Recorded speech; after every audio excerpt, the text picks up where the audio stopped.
Welcome back. Here with us on Closing Bell. Prakash, before we let you go today, I have to ask you about one of the newsmaker stocks of the week, and it's got to be Bharti Airtel, right? Because apart from the numbers, there was such high drama over MSCI. Is the FPI limit going up or is it going down? Ultimately, now we know it's still 49%. So you tell us, we'll hear more from Jio this evening and we'll get to know if they're thinking of a tariff hike at all. But as of now, how would you play Bharti? No, I think it continues to offer a lot of superior risk reward than before, for the simple reason that that false reaction that false alarm reaction rather on the MSCI hike in allocation limits told you very clearly that that was one of the reasons why it came down in the first place, right? And if that were to happen, of course, there are very tough conditions which I presume would be attached to that, given that it's a sensitive sector for the government to just let FI ownership go all the way to 100%. But it tells you that there's nothing wrong with the stock at 440, 450 for the simple reason that if things start improving and if the MSCI inclusion doesn't go to 100%, the limits don't get enhanced to 100%, there's still a lot of salience. And the results told you that the stock had that metal or the merit to do 5% up, which it very smartly did, and it stuck on those levels. My sense is the 5G rollout is one key thing, and if the price hike happens, you would see that ARPU, because they've been talking about this 200 mark so diligently every time, making that point again and again in the con call as well, that 200 rupees ARPU has to be there. It is not justified to have it any less. So, which means that there is a price hike that's kind of been priced in or factored in by the company in its plans. And the subscriber addition has been fairly qualitatively rich, as I pointed out the other day as well, Subi. So I think all said and done, long story short, it's a very simple buy on dips, or even if you add on right now and wait for at least a year and a half for it to really go to that 630, 650. Of course, price targets of 700 plus also keep on floating. But I think it's offering a very superior risk reward. So if today there is some indication from Jio about a price hike, you would also see Bharti getting that rub-off effect on Monday for sure. Okay, Prakash, we let you go for now, but of course, you'll have a long day with Reliance's numbers in the evening, so we'll touch base with you once again on that. But let's move to that. let's move on then. Rahul Arora is joining us, CEO at Nirmal Bang Institutional Equities. Rahul, by the way, has completed or is completing 10 years at Nirmal Bang. Rahul, good afternoon.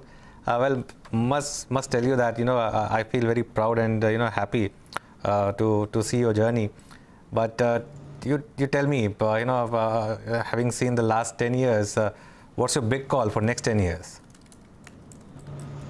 Anuj, thanks so much for having me. Yeah, it does feel special, and in many ways, it started all for me at CNBC, and while the career has gone on the way it has, I think the bigger takeaways have been to learn from people like you and become really good friends with people like Subi and yourself, and a lifelong to take from there. So yeah, it's been an interesting journey, but I think, Anuj, we've spent so many conversations discussing about consumption as a theme that I've always liked, and I don't see that changing for the next decade as well. I mean, there are so many of these stocks that have done remarkably well over the last 10 years, and I know that for the better part of this year they've been ranked underperformers, but I still think that there is enough and more money to be made in a lot of these consumption names. So yeah, it feels good. It could have felt better had we gone into this with lever at lifetime highs, but I think as they say in Hindi, uska bhi time aayega. So we'll wait and see, but yeah, it does feel good. It does feel special, and thank you so much for all your support over all these years, Anuj. You've been more a friend and a mentor in many ways as well. Okay, well, great to have you on the show today, Rahul. And yes, it has been a tremendous journey, and we've seen you along the way. Before we talk about the market here and now, since we are, in a bit of a nostalgic mode, I have to pull out for our viewers some of the stocks that have been Nirmal Bang and your, big bets over the last decade. So we'll pull out that slide. Bata is one of them. There is Jubilant Foods. We've had many a conversation sort of debating over whether it merits those valuations or not. There is Britannia. There is Lever, Rahul just referred to that, and there is Nestle. Now, these were your big fives of the last decade. Now we're moving into the next one as 2020 rolls over. How many of these five will find a place in your next 10 years?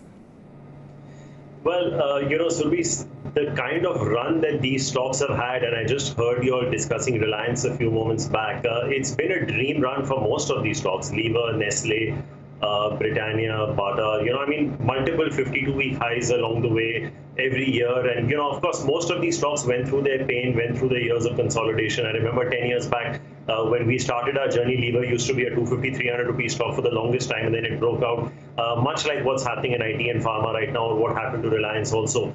But I think, I think most of the large ones from here, Surbhi, whether you look at a Nestle or a Britannia or a Lever, I think the kind of run that they have seen over the last 10 years, I don't see those kind of returns coming over the next 10 years, to be very honest.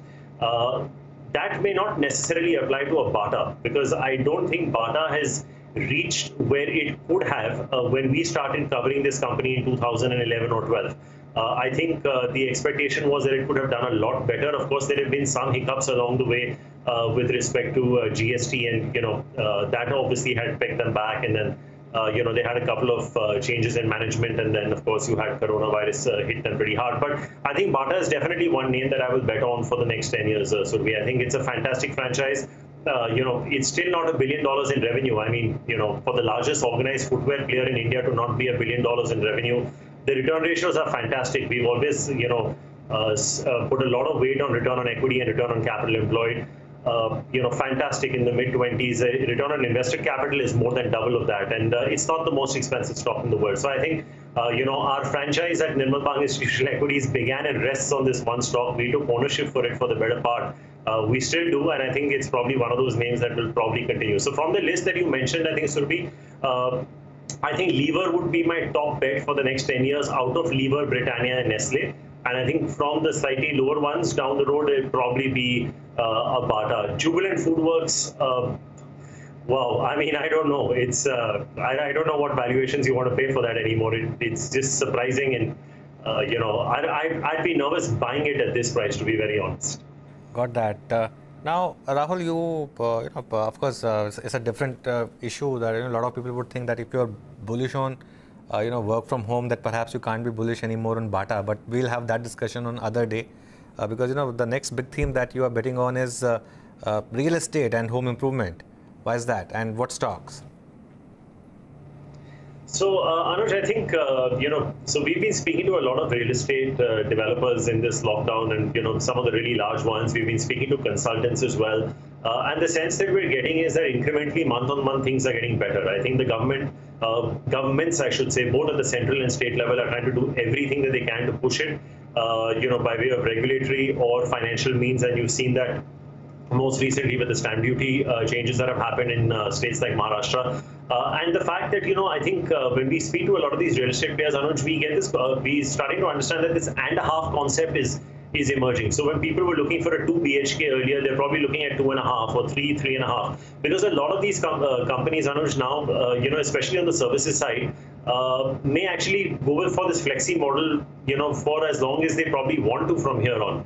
So I think to that extent, you're probably looking at a little more area that people are looking to buy. And I think they may probably look at their residences being a quasi-office going forward. And you've seen in the West, companies like Google, etc., have announced work from home for the next 1 year. So it could be a fairly large theme to be playing. But we are slightly more positive on the ancillary plays to that, Anuj. So we'd be buyers in cement.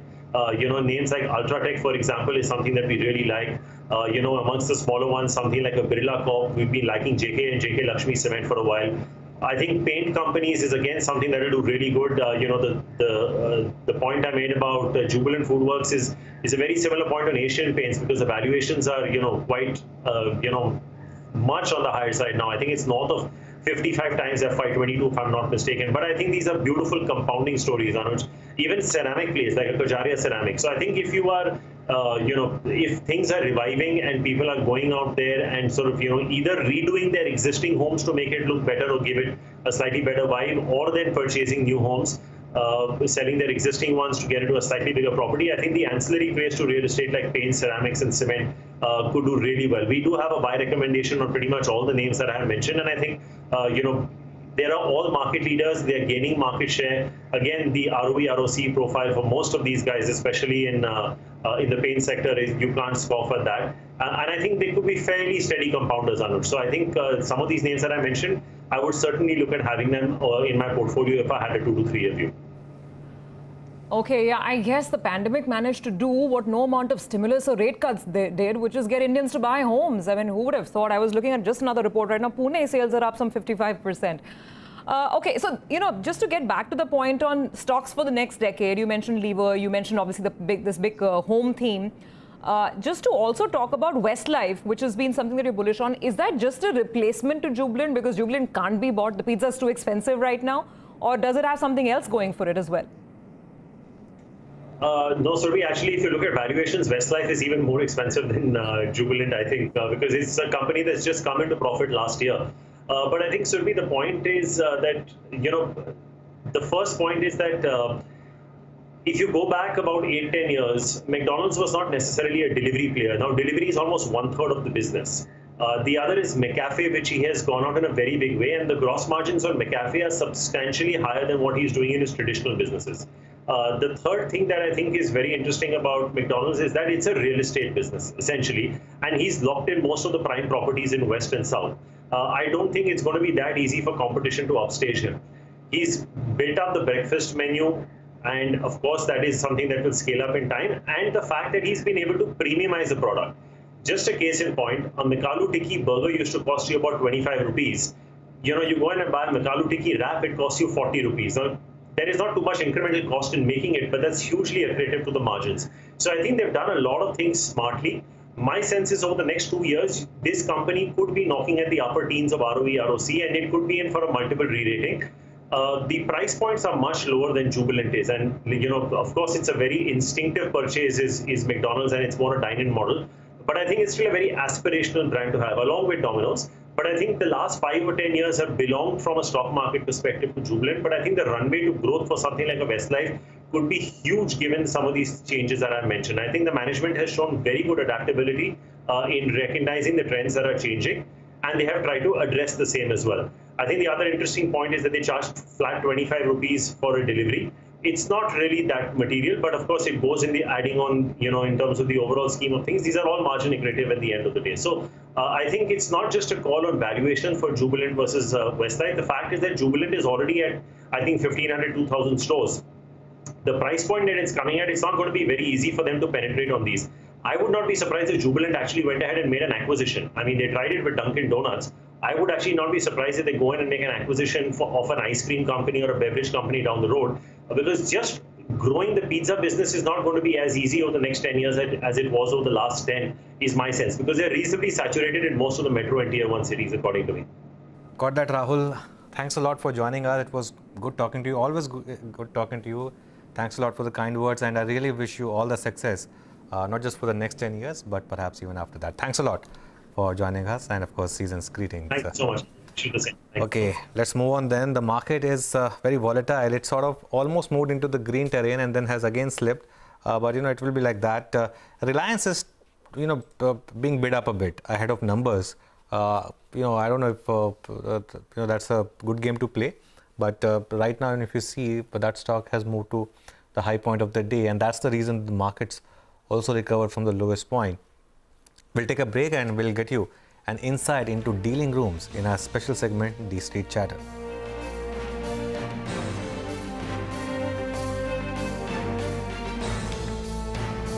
Also, up ahead over the weekend, it's pretty busy on the earnings calendar, ICICI Bank and HDFC. So we will get you the